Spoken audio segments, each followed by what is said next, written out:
All right, guys, check it out. So what I'm gonna do on this video, this is gonna be an unboxing of this Win dual inverter generator. This is a 4,500 watt. This is pretty cool. I looked at a whole bunch.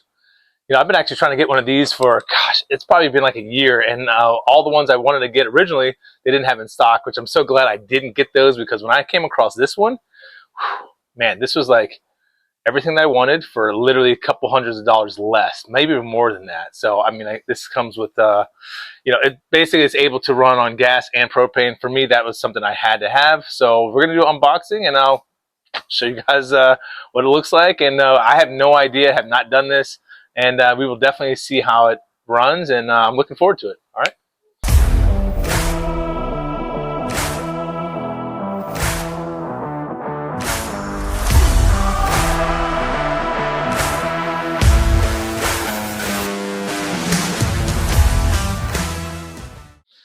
Okay.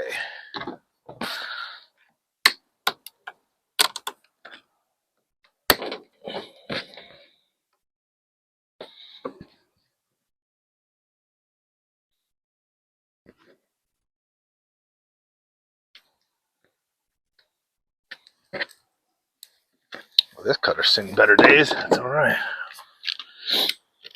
All right.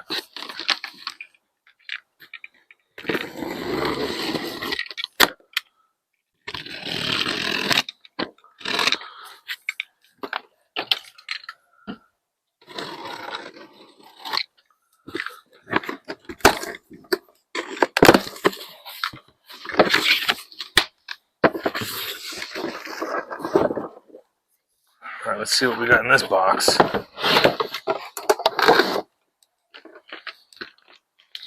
Instructions. We have a little toolkit. How to use that. Got the oil put in there. It's NW30. Here's our adapter for the propane. And we have our funnel for the oil. All right.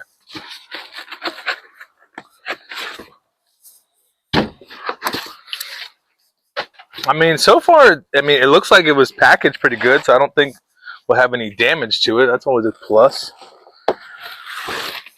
All right, let's go ahead and cut this box down. Because there is no way I'm lifting this thing out of here. I'm not a spring chicken anymore. I'm not doing that. I know better. At my age, I don't heal.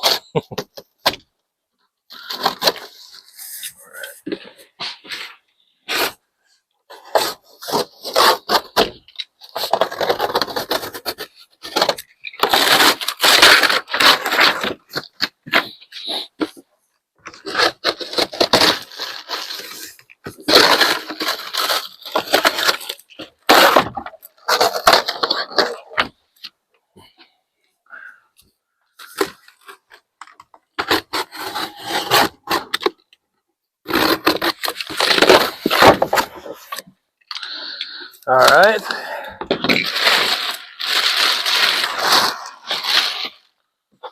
Let's see this coating on here. I mean, it feels pretty decent. Not super. Doesn't feel super cheap, so that's good. I don't know about these wheels, but it'll be all right. It's not like you're gonna be hauling this thing too far. It's pretty heavy. I mean, when I lifted this on the table, it could definitely use two people for sure.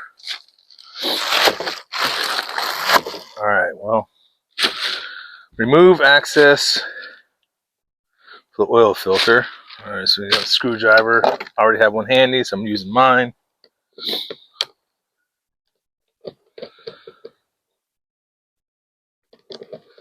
should probably look at the instructions. You know, us guys, we're not very good about looking at instructions, but we'll take a peek. Let's see. Fill oil. Ground the generator. Turn off the plug. We're not worried about that. Connect the battery. I mean, I probably will do the battery thing, but I'm going to try the pull start first. Yeah.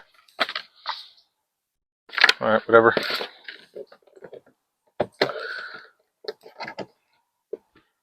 How's this thing come off? It's funny, I see like a little tab in here. Oh, they just pop on. Okay. I was like, why does it not want to come off? Me being a mechanic for many, many years, I don't start pulling on all kinds of stuff. I'm actually pretty gentle with it, working on door panels and things like that. Whoa. Saved it. No scratches. Now, I am a little bit curious about the oil part of it. I know that's the fill. Yeah, I guess it's just that simple. Fill it all the way up. Clean the air filter after 50 hours. All right. See if we're supposed to put the whole thing of oil in there. Definitely don't need to be overfilling stuff. That's for certain. All right.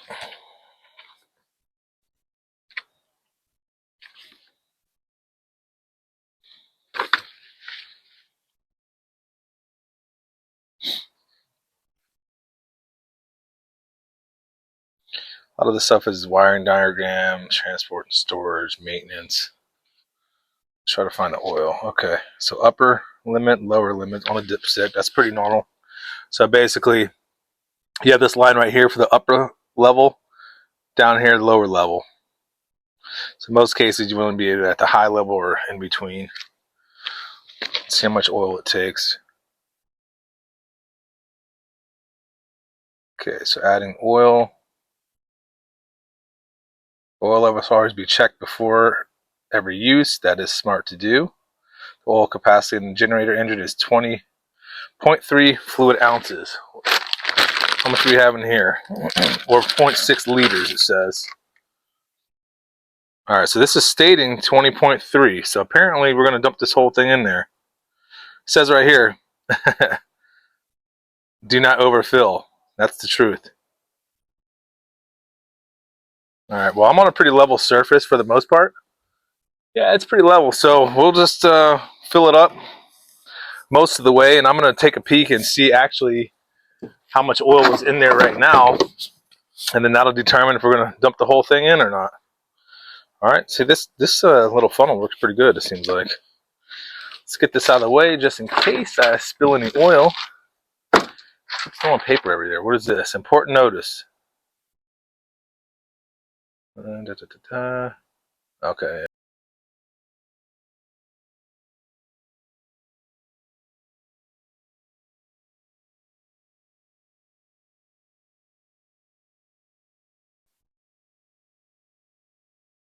All right, so we're back. Now, I don't know where my camera shut off, but I was filling up the oil on here. Hopefully you guys saw that. You know, you definitely don't want to overfill it. So I was going a little bit at a time. I basically left about, oh, let's see. There's probably about a ½ inch, probably 3/4 of an inch of oil down on the bottom of this. All right, and that was full. So you do not want to overfill this at all. Now, there's a couple plugs here. Just so you know, I didn't see this one underneath, so I'm gonna go ahead and plug that in. Obviously, we don't have to worry about that, so they just push in. Hopefully you guys saw all that. Let's see here. That thing's pretty stout, actually. Let's go and push it up in there. All right, so that's in there. If you didn't see it earlier, eco mode, you want to make sure that's off. Now, I was not gonna plug the battery in, but you guys would laugh if you saw what happened here, man. When I was standing here the way in this position so I can try to get a good eye for you guys and be in the camera, or kind of, man, I tweaked my back for about 5 minutes. I've been sitting down and just you know, trying to deal with this. It's pretty crazy. It's just insane how the smallest thing, the smallest movement will just drop you sometimes. I haven't had that happen in a very long time. So battery connect. Before operation, remove the rubber connectors from the quick connectors and push them together. So no big deal, should be no problem. Let's check that out.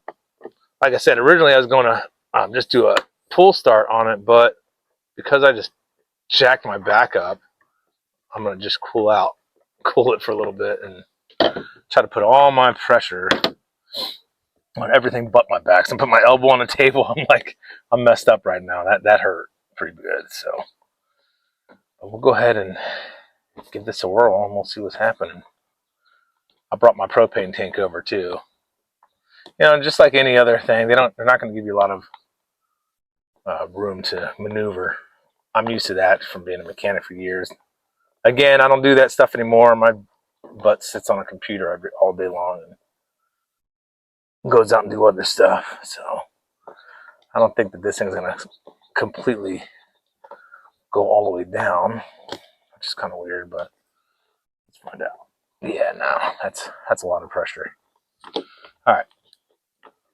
I'm not going to put the cover back on. Well, yeah, no, the battery's not coming out, so we're good. I'm not putting it back on because I'm going to be unplugging that. All right, let's see. Let's go ahead and hook up this, propane line. I like this quick connect. That's pretty good. Let's see, we just snap it in. Yeah, you just snap it in and it locks in pretty good. All right.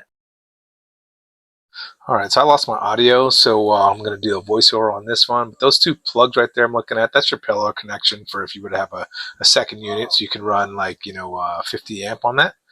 Basically, this is going to come with a 30 amp, right? This is going to be that 30 amp, what is it, the TT30R RV receptacle. That's what that is.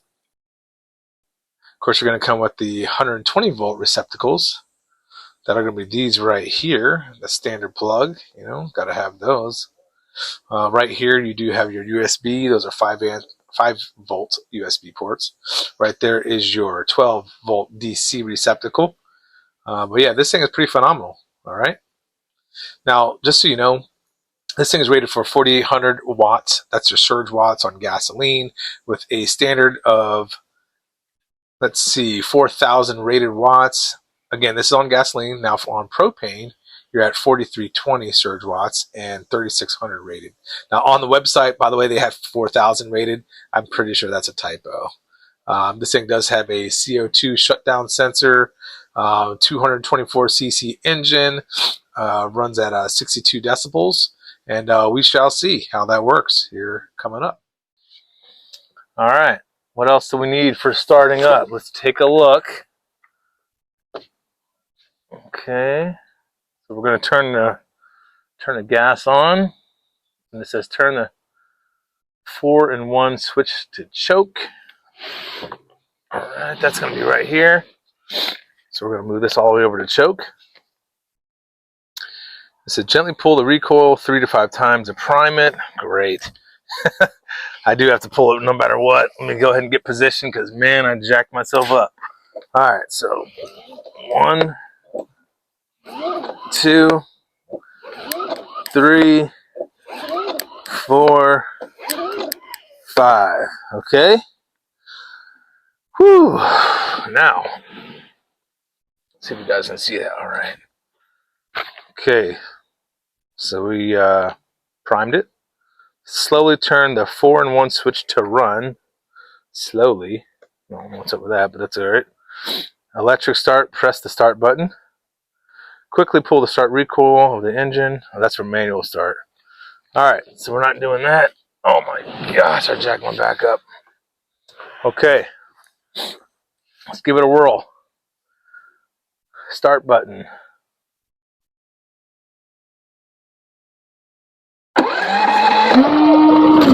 Oh, okay. That was easy. It's pretty quiet. That's really quiet. Yeah, not bad at all. Man, that thing is smooth. Alright, I'm literally sitting a foot away, so let's push back up a little bit. You guys can hear me? Literally, I'm a foot away from me right now.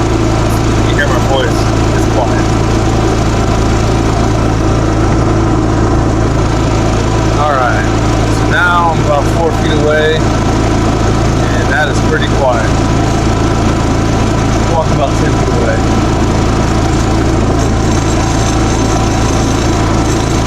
Yeah, that's quiet.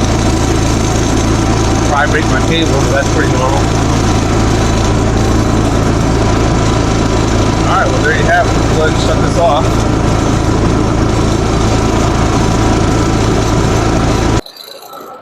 Let's see, where's the off switch? Oh yeah. Engine off. Easy peasy.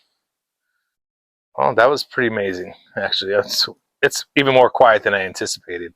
I know that's at idle and everything, but that's pretty awesome. All right, so this concludes the unboxing of that Win 4800. This thing is a great buy. I'm very pleased with it. It ran good, quiet, super simple how you just put the oil in there, and just everything was so easy. And it runs good, you know, runs good. So if you guys are on the fence about buying one, this thing, I saved a lot of money. And just so you guys know, I was literally looking at some for probably took me like a year to even buy one. And when I decided to pull the trigger, the one that I wanted was not in stock, which I'm happy for, because that thing actually, it said it was 5,000 watts, but the rating, which is the running wattage, was like 3,900, and that was a Westinghouse. But anyways, yeah, they didn't have it in stock anyways when I wanted it, and I came across this Win, and this thing was 4,800 max, but 4,000 running. I was like, okay, well, it's a little bit more power. It was a couple $100 cheaper, and I'm pumped with it. And guess what? I do have a treat for you. Next video, I did go ahead and pull up my welder to see if this thing could run it, and you'll just have to find out. So we'll see that in the next episode. Take care.